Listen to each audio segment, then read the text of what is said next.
మీకు మంచి జరిగితే అంటే మీ మంచి జరిగితే ఇన్నిసార్లు చెప్పుకోని అవసరం లేదు. ప్రజలే తీసుకోపోయి సింహాసనం మీద కూర్చోబెడతారు. నువ్వు ఇన్నిసార్లు చెప్తున్నావు అంటేనే, నువ్వు ఇన్నిసార్లు పదే పదే ఆ పదాన్ని ఉపయోగిస్తున్నావు అంటేనే, పదే పదే నువ్వు ఇన్ని వేల కోట్లు, ఇన్ని లక్షల కోట్లు డివోటీ నుంచి నీకు పడిందని చెప్తూ ఉంటేనే దాన్ని బట్టి అర్థమవుతుంది. అంటే ప్రజల్ని అంకల గ్యారెంటీతో మోసం చేస్తున్నాడు అనేది. అంటే అంతకుముందు తెలుగుదేశం ప్రభుత్వమో, లేకపోతే అంతకుముందు ఉన్నటువంటి కిరణ్ కుమార్ రెడ్డి ప్రభుత్వం, అంతకుముందు రోషయ్య, అంతకుముందు రాజశేఖర రెడ్డి గారు, అంతకుముందు చంద్రబాబు నాయుడు గారు, అంతకుముందున్నటువంటి మళ్ళీ కోట్ల విజయభాస్కర్ రెడ్డి గారు, అంతకుముందు జనార్దన్ రెడ్డి గారు, అంతకుముందున్నటువంటి ఎన్టీ రామారావు గారు, ఇంతమంది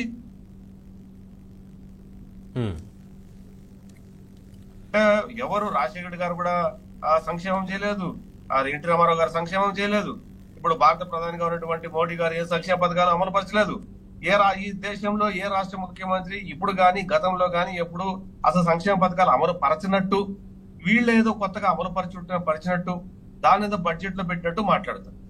అంటే ప్రజలు ఆ మాత్రం ఆలోచించారు అని వీళ్ళు అనుకుంటే వీళ్ళ అజ్ఞానమే అనేది వాళ్ళకి అర్థం కావటం లేదు ఫండమెంటల్ గా.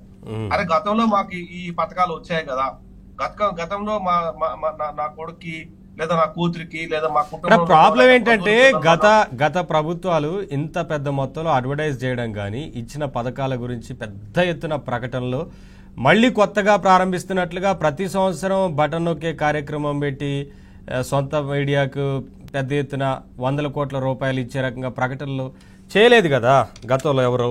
ఇప్పుడు మరి ఏ పథకం పెట్టినా మళ్ళీ దాన్ని కొత్తగా పెట్టినట్లు చూపిస్తారు. పెన్షన్లు ఇస్తే డైరెక్ట్ ఇస్తూ ఉంటారు, అంతే అయిపోతుంది. అది మళ్ళీ ప్రతి సంవత్సరం బటన్ నొక్కడం ఎందుకు దానికి? కాదండి, మనం ఇప్పుడు నవీన్ ఇక్కడ తీసుకోవాల్సింది ఏంటంటే, పథకాలు మీరేమంటారు నేనేమంటాను, నేను మాట్లాడే మీరు మాట్లాడేది ఒకటే. అయితే సంక్షేమం అన్నది ప్రభుత్వం యొక్క బాధ్యత.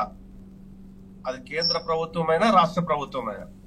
అంటే ఏ రకమైన సంక్షేమ పథకాలు ఇస్తున్నారు అన్న దాని మీద ఆయా రాష్ట్ర బడ్జెట్ ను బట్టి, కేంద్ర ప్రభుత్వ అవకాశాలను బట్టి అలొకేషన్స్ ఉంటాయి జనరల్ గా. కాకపోతే ఇక్కడ దౌర్భాగ్యం ఏంటంటే, అసలు ఏ రాష్ట్రము ఇంతవరకు ఏ పథకం ఇవ్వలేదు, అసలు సంక్షేమం ఏ రాష్ట్రం ఇంతవరకు చేయలేదు. ఆంధ్రప్రదేశ్ ఇంతవరకు సంక్షేమం అనేది మాటే లేదు. ఈ దేశంలో ఏ ప్రధాని గాని సంక్షేమ గురించి మాట్లాడలేదు. కేవలం ఈ ప్రభుత్వం మాత్రమే వచ్చి కొత్తగా వీళ్ళేదో ఇంట్రడ్యూస్ చేసినట్టు, ఇంకెవరు ఆ పని చేయనట్టు. గతంలో ఇతను రాకపోతే భవిష్యత్తులో దీన్ని ఎవరు కంటిన్యూ చేయనట్టు వాళ్ళకి దమ్ము ధైర్యం ఉంటే 2014 నుంచి 15, 16, 17, 18, 19 5 సంవత్సరాల డేటా వాళ్ళ దగ్గరే ఉంది. బడ్జెట్ కాపీస్ వాళ్ళ దగ్గరే ఉన్నాయి. అట్లాగే ఉమ్మడి ఆంధ్రప్రదేశ్ లో చంద్రబాబు నాయుడు గారు ముఖ్యమంత్రిగా పనిచేశారు 9.5 సంవత్సరం. దాదాపు 5.5 సంవత్సరం రాజశేఖర రెడ్డి గారు పనిచేశారు. ఆ డేటాను దమ్ముంటే ఈ వైసీపీ పార్టీకి చంద్రబాబు నాయుడు గారు 1994 నుంచి 2004, 2004 నుంచి 2009 సెప్టెంబర్ వరకు రాజశేఖర రెడ్డిది.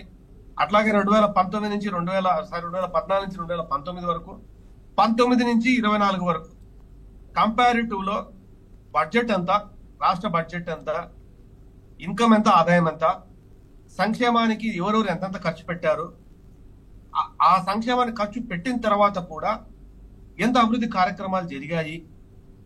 ఇప్పుడు ఇది కనుక ఒకసారి వాళ్ళకు దమ్ము ధైర్యం ఉంటే పేపర్ అడ్వర్టైజ్మెంట్ లో కంప్లీట్ గా వాళ్ళ పత్రిక ఏదో బూత్ పత్రిక, ఆ పత్రికతో సహా మిగతా అన్ని పత్రికలకు ఒకసారి అడ్వర్టైజ్మెంట్ ఇచ్చి ఫ్యాక్ట్స్ అండ్ ఫిగర్స్ తో అడ్వర్టైజ్మెంట్ ఇచ్చి, చంద్రబాబు నాయుడు గారి పీరియడ్ లో ఇన్ని సంవత్సరాల్లో ఇంత డబ్బులు, ఈ విద్యాసాగర్ గారు ఇంత డేటా ఇదంతా చెప్పే పరిస్థితి వైసీపీలో లేదు.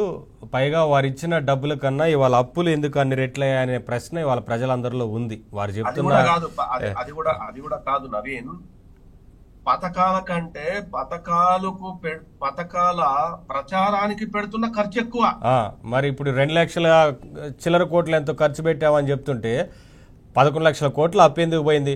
ఒకవైపు డెవలప్మెంట్ జరగాలి. 11 లక్షల కోట్లు కాదు పవన్, నవీన్, దాదాపు 14 లక్షల కోట్లు. సరే, ఎలా అన్ని లక్షల కోట్లు అప్పు చేసి ఈయన వేసిన సంక్షేమం ఎంత, అభివృద్ధి ఎటువైపు వెళ్ళిపోయింది? అసలు అభివృద్ధి అనే మాట ఎక్కడ ఏ మీటింగ్లో కూడా ఇవాళ ప్రస్తావనే లేదు. సరే, శ్రీనివాసరావు గారు, ఒక అంశం, ఎన్నికల డ్యూటీ విధులు ఇచ్చి అదే రోజు పోస్టల్ బ్యాలెట్ తుది గడువు అని చెప్పడం అధికారులు, అంటే ఈ ఉన్నతాధికారులు ఎవరి కింద పనిచేస్తున్నారనేది. సార్ అన్మ్యూట్ చేయండి సార్, ఆడియో మ్యూట్లో ఉంది. నేను మొదటి నుంచి నేను ఒకే మాట చెప్తా ఉన్నాను, వాళ్ళకి కష్టమైన కొంచెం బాధ కలిగించిన వాళ్ళు జగన్మోహన్ రెడ్డి గారి ప్రభుత్వంలో చాలా మంది ఉన్నతాధికారులు వాళ్ళ బూట్లు నాకడానికి పరిమితమయ్యారు. వాళ్ళు చాలా అత్యంత ప్రీతిపాత్రంగా చూసుకుంటారు.